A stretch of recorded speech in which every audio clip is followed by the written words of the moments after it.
إذا كان هذا الحلا جزء من طفولتكم يلا اكتبوا لي بالتعليقات. يا الله شو كل ذكرياته. وأنا من رأيي، ما بعرف إذا بتوافقوني الرأي، قد ما اخترعوا ترندات بضل هالحلا بفوز من أطيب الحلويات اللي ممكن تجربوها بحياتكم.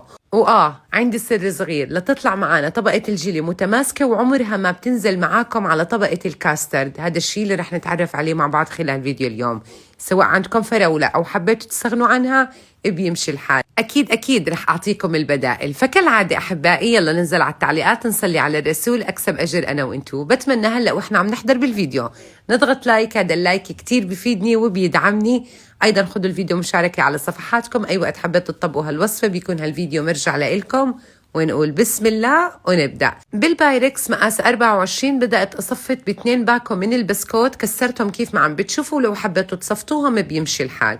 بدأت أضيف 4 معالق كبار من الحليب البارد بشكل عشوائي بس لحتى البسكوت يطرى معنا. لا تكتروا حليب أكتر من هيك بلا ما البسكوت يفشفش معاكم. عندي هون شي 8 حبات من الفراولة، قطعتهم لمكعبات صغيرة كيف ما عم بتشوفوا. ولو مش متاحة عندكم الفراولة أكيد بتقدروا تستبدلوا بدلها الموز، ولكن الموز بتضيفوه على الجيلي وهو بارد تماما لحتى نعزز نكهة الفراولة وتطلع معنا ولا أطيب من هيك. رح أضيف على الفراولة معلقة كبيرة من السكر، وبضيف ظرفين من الجيلي الموجود بأي سوبر ماركت. أنا مستخدم الحيواني، فيكي أكيد تستخدم البقري بس ابعدوا كتير عن النباتي. رح أحركهم مع بعض وبتركهم مركونين شي 10 دقايق، ربع ساعة، نص ساعة، لتبدأ الفراولة تزل كليات ميتها. ومتى ما الفراولة نزلت كليات ميتها وتنكهت معاكي الجيلي، شوفوا الطعم اللي رح ينقل معاكم الحلا لمكان تاني. عندي هون 1 لتر من الحليب المبستر، ضفت له 5 معالق كبار من السكر و5 معالق كبار من الكاسترد.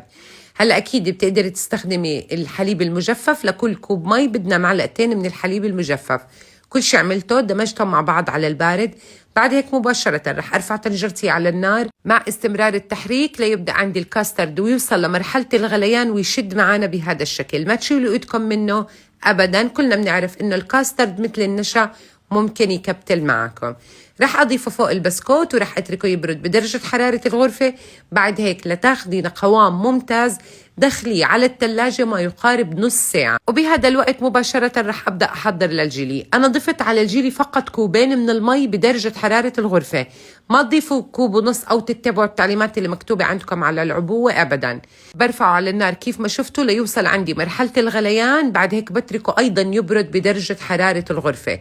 لازم أضيف الجيلي على الكاسترد والتنين عندي باردين، لو ضفتي واحد فيهم سخن رح ينزلوا هيك يندمجوا مع بعض ويطلع المنظر أبدا مو لطيف. وكفكرة تقديم لطيفة ممكن كمان تعملوها بالكاسات انتو كيف ما بتحبوا كيف ما بتفضلوا. وبكلا الحالتين بتتبعوا نفس الخطوات. دخلتها على الثلاجة ما يقارب 4-5 ساعات لتماسكت عندي بشكل كامل، ويا ريته ألف صحة وهنا. ما بتتخيلوا طعمتها قديش بتشهي. إنكم بتعملوا الفراولة بالخطوات اللي قلت لكم عليها كتير بيفرق معاكم بالطعم. وباي باي.